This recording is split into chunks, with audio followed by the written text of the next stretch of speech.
Let's install our classic number 1 ladder from Putnam Rolling Ladder. Upon delivery of the ladder, check to be sure all the parts are included, consulting the product order list. Next, we will assemble the ladder by attaching the rollers and wheels. First, place one roller at the top of the ladder with the larger wheel on top.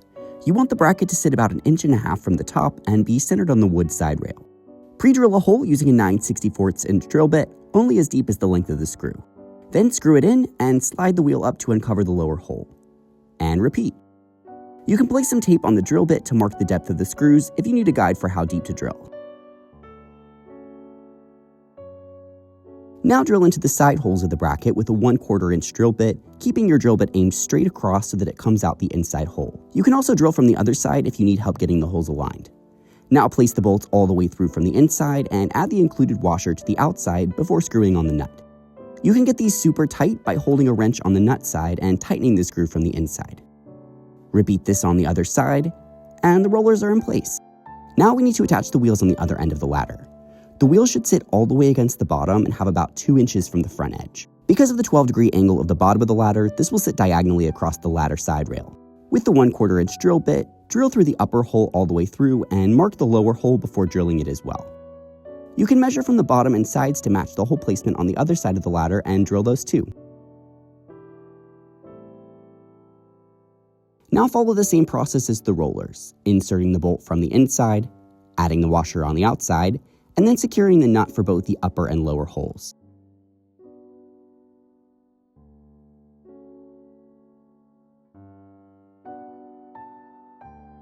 And repeat for the other wheel.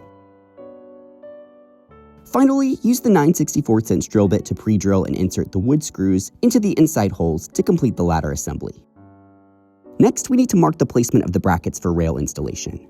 First, mark the vertical placement of the rail at the height you set when ordering your ladder. Mine is going to be at 113.75 inches from the floor, so I place a piece of tape and mark the measurement on top of it with a marker. Next, let's mark the horizontal placements as well. It's important to place the brackets where there's adequate structural support, which is likely at the vertical supports of the bookcases. However, my bookcases have horizontal structural support all the way across where the rail will go, so we're going to space the 8 brackets evenly across the room.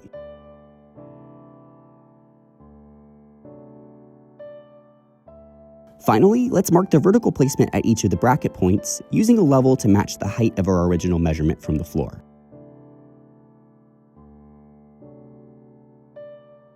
Now we can center the bracket horizontally and vertically using our marks, and then pre-drill the top hole with a 1/8 inch drill bit. You can drill the bottom hole and even screw in the bracket now if you like, but since our rail is going all the way from one wall to the other, we will need to slide all the brackets onto the rail and mount them at the same time later.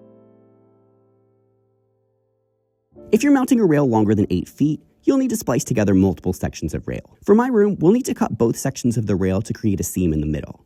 It's important to place your seam so that it won't be at the same area as any of the brackets. Mark the rail all the way around with tape, and then cut the rail to length with a hacksaw. Next, mark the center of the included dowel and insert the dowel into one of your rails, tapping it in with the mallet until the seam reaches the center line. Now slide the rail through the roller on the ladder before inserting the other portion of the rail.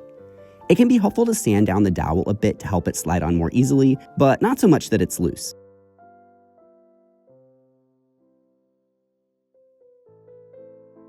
Next, prep the end brackets by threading the bolt first through the large washer, then through the bracket, and secure it in place with the included nut. Now we can slide all of our support brackets onto the rail, finishing with the end bracket we just prepared. And repeat on the other end. Now we can move the ladder into place and screw the brackets into our pre-drilled holes. This was a bit tricky in my space since the rail ran wall to wall, but if you're able to in your space, you can attach the brackets first and then slide the rail and ladder on from the end.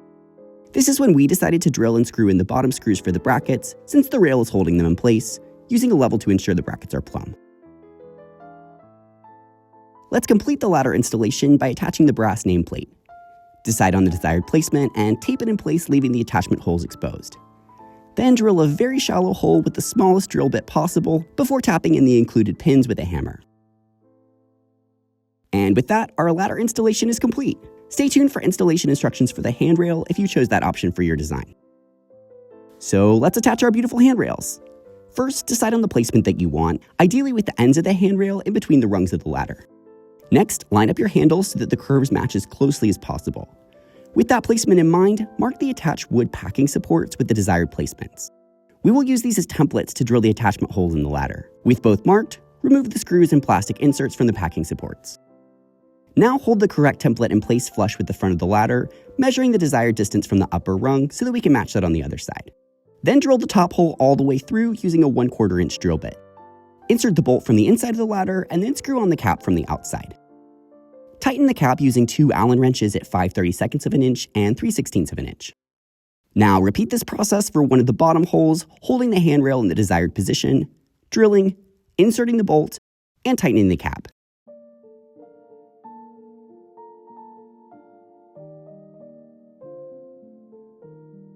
Repeat this process on the other side using the other template to ensure symmetrical placement before drilling holes and inserting the second bolt at the top and bottom of each side. And with that, our handrails are in place.